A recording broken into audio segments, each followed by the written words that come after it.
Cipher वाला case भी तकरीबन खत्म हो गया, उस पर चले हम डिटेल में बात करेंगे। एक तो सुप्रीम कोर्ट ने कह दिया है कि साइफर इमरान खान के पास आया ही नहीं था। जो साइफर होता है वो वजारत खारजा में होता है, साइफर इमरान खान के पास नहीं आया। और साथ ही सुप्रीम कोर्ट ने जस्टिस आमिर फारूक साहब के फैसले के बखिए उधेड़ कर रख दी हैं।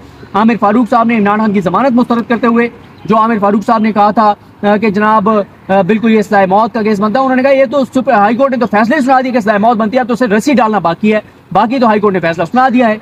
और आज जो सवाल हुए हैं वो बड़े, और आज जजेस ने कहा है कि जो आप वो जब उन्होंने कहा कि साइफर से बड़ी जाग हंसाई हुई है, तो जजेस ने कहा जो कुछ आप रोजाना कर रहे हैं क्या उससे उनकी जाग हंसाई नहीं हो रही। और आज बड़े ज़बरदस्त तरीके से बैरिस्टर सलमान सफदर साहब ने जो है वो केस लड़ा, और आज उन्होंने जो है वो बताया अदालत को कि क्या क्या फ्लॉज हैं। सबसे बड़ा नुकता जो है उन्होंने ये कहा कि जनाब 28 मार्च को साजिश तैयार हो रही है FIR के मुताबिक, और 27 को साइफर लहराया जा रहा है, यानी मतलब साजिश बाद में तैयार हुई है, साइफर पहले लहरा रहे हैं। और उन्होंने जो आज प्रोसिक्यूशन ने कोशिश की कि डिले हो जाए, और जो है वो अदालत ने डिले नहीं किया, क्योंकि उन्होंने कहा कि शाह महमूद कुरैशी के केस में हमें नोटिस नहीं है। और सारा बताया गया कैसे जल्दबाजी हो रही है, और साथ ही बताया गया अदालत को कि मामला जो है वो किस तरह से नीचे जज अबुल असनाद चला रहे हैं। और साथ ही जो आज सबसे इम्पोर्टेंट जो चीज़ें हैं ना वो यही हैं कि जो अदालत ने ये कह दिया है कि असल जो कस्टोडियन है साइफर का वो वजारत खारजा है। अगर वहाँ से साइफर कहीं गया है तो जिम्मेदार वजारत खारजा है, उनके खिलाफ कार्रवाई होनी चाहिए। इमरान खान के पास साइफर नहीं आया, साइफर नहीं आए थे इमरान खान के पास, उसकी ट्रांसलेशन आई थी, साइफर नहीं इमरान खान के पास आया था। और साथ ही आज सलमान सफदर साहब ने सारा बताया कि किस तरह से ये सारा कुछ किया जा रहा है, कैसे इमरान खान के खिलाफ केसेस बनाए गए, 200 केसेस बनाए गए, सारा सिस्टमेटिक हो रहा है।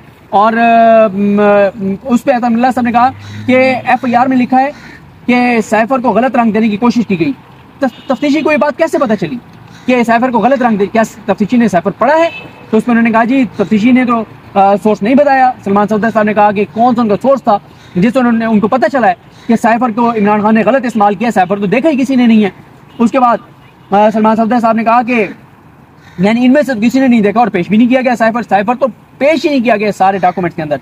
फिर उन्होंने कहा कि सलमान सफदर साहब ने कि पहली बार किसी साबिक वज़ीर-ए-आज़म और वज़ीर खारजा पर इस इल्ज़ाम के साथ ट्रायल हो रहा है। ऑफिशियल सीक्रेट एक्ट सिर्फ जासूसों के लिए होता है, और माजी में यह कानून सिर्फ दुश्मन ममालिक से खुफिया दस्तावेजात शेयर करने पर लगता रहा है। इस केस में दफ्तर खारजा ने कोई शिकायत नहीं की। राना सनौला ने बतौर वज़ीर दाखिला प्रोसिक्यूशन हाईजैक की, तो उस पर सदार मसूद साहब ने कहा कि आप सियासी बात ना करें। तो सलमान सफदर ने कहा कि जब केस ही सियासी है, इंतकाम ही सियासी है, तो कैसे बात ना करूँ।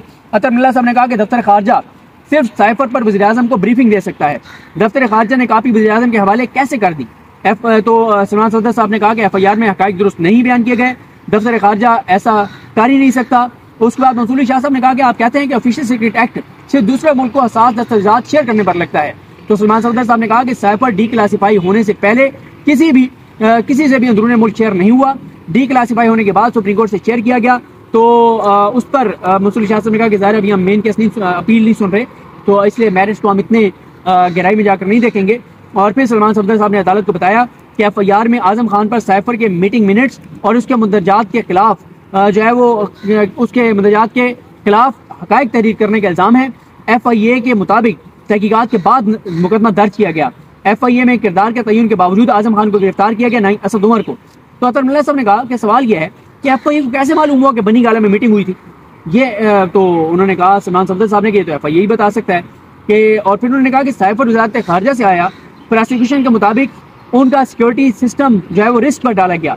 ऑफिशियल सीक्रेट एक्ट का दायरा वसी करके साबिक वज़ीर-ए-आज़म पर लागू किया गया। ऑफिशियल सीक्रेट एक्ट से फौज से मुतल्लिक है जो मुल्क की दिफा से जुड़ा है। तो उसके बाद उन्होंने बताया कि साइफर के खुफिया कोड कभी इमरान खान के पास थे ही नहीं। तो अतमुल्लाह साहब ने कहा कि वज़ारत खारजा साइफर से मुतल्लिक हुकूमत को आगाह करती है ताकि खारजा पॉलिसी में मदद मिल सके। मंसूरी शाह साहब ने कहा कि ऑफिशियल सीक्रेट एक्ट का मकसद ही यही है कि हसास मालूमात बाहर किसी को ना जा सके। डिप्लोमेटिक मालूमात भी हसास होती हैं लेकिन उनकी नौइयत मुख्तलिफ होती है। सलमान सफदर साहब ने कहा कि उन्होंने फिर सारा बैकग्राउंड बताया, और उस पर उन्होंने जब बैकग्राउंड बताया उसके बाद जो है वो उन्होंने कहा कायम मकाम चीफ जस्टिस ने कि साइफर किसी से शेयर नहीं किया लेकिन उसे ऑन एयर तो किए ही गया है। उसमें फिर उन्होंने सारा वो मामला बताया। अतमुल्लाह साहब ने कहा कि असल साइफर तो वज़ारत खारजा में है, अगर वो बाहर गया तो ये दफ्तर खारजा का जुर्म है। साइफर को अवाम में ज़ेर बहस नहीं लाया जा सकता। उसके बाद जो है वो सलमान सफदर ने इमरान खान और शाह महमूद कुरैशी के खिताब का मतन पढ़ा और अतमुल्लाह साहब ने कहा कि बेहतर है आप ज़मानत तक महदूद रहें और पूरी दुनिया में सफ़ीर अपने ममालिक को साइफर भेजते हैं, उन्हें कभी पब्लिक में ज़ेर बहस नहीं लाया जाता। तो ये सारी जनाब चीज़ें थी। उसके बाद मैं इस पर डिटेल चली वीडियो करूँगा, लेकिन आज सुप्रीम कोर्ट ने जो है वो इमरान खान को और शाह महमूद कुरैशी को ज़मानत देते हुए सारा केस ही ख़त्म कर दिया है। जब उन्होंने कहा कि साइफर तो इमरान खान के पास आया ही नहीं है और वो उसकी ट्रांसलेशन थी, उसके नोट्स थे, और ये सारी बातें सुप्रीम कोर्ट ने की हैं। और साथ ही सुप्रीम कोर्ट ने जो है वो कहा कि असल तो साइफर की कॉपी वज़ारत ख़ारिजा में होती है, वो बाहर आती ही नहीं है। फिर उसके बाद रूल्स आज नहीं दिए गए, ये बड़ी इंपॉर्टेंट बात है। उन्होंने कहा कि रूल्स हम नहीं दे सकते, तो उन्होंने कहा कि रूल्स क्यों नहीं आप दे सकते, रूल्स तो पब्लिक होते हैं। तो ये भी एक बड़ा जो है वो ग्राउंड था। तो बाकी इस पर डिटेल में बात करेंगे कि क्या हुआ। और आप ऑर्डर के ऊपर जो है, हमारे ऑर्डर के बाद आप जो है वो फौरी तौर पे जो है वो कार्रवाई करें और आप शिकायत का अजाला करें। और 3 बजे मुलाकात का टाइम, क्योंकि शोएब शाहीन साहब ने कहा कि आप इस मामले को पेंडिंग रखें, आप इसको डिस्पोज ऑफ ना करें, लेकिन सुप्रीम कोर्ट ने कहा हम डिस्पोज ऑफ कर रहे हैं।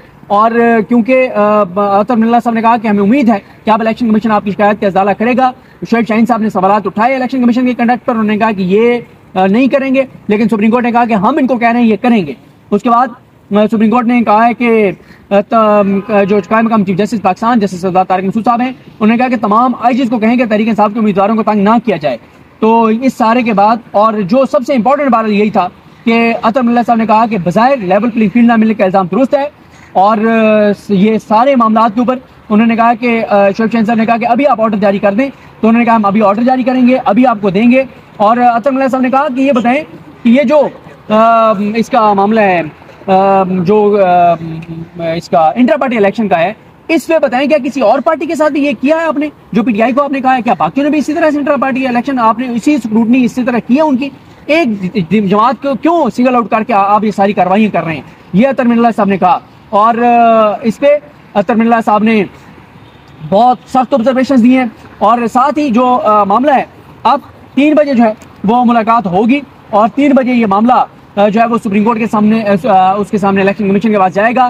तहरीक इंसाफ की जो शिकायत है वो इलेक्शन कमीशन सुनेगा और ऑर्डर जारी करेगा। और तहरीक इंसाफ, देखें तहरीक इंसाफ ने, मैंने इसलिए ट्वीट किया था और आज ये उनके वकला ने इस बात का एतराफ़ किया कि हम वाकई हमें इससे पहले आना चाहिए था। उसकी वजह ये है कि सुप्रीम कोर्ट ये कह चुकी है कि इलेक्शन के तमाम मामला सुप्रीम कोर्ट ऑफ पाकिस्तान ने देखने हैं और सुप्रीम कोर्ट ने ही इस मामले को आगे लेकर चलना है। अब अच्छा, एक चीज़ और आपको बता दूं, इसी वीडियो में चले बात कर लेते हैं, और वो ये है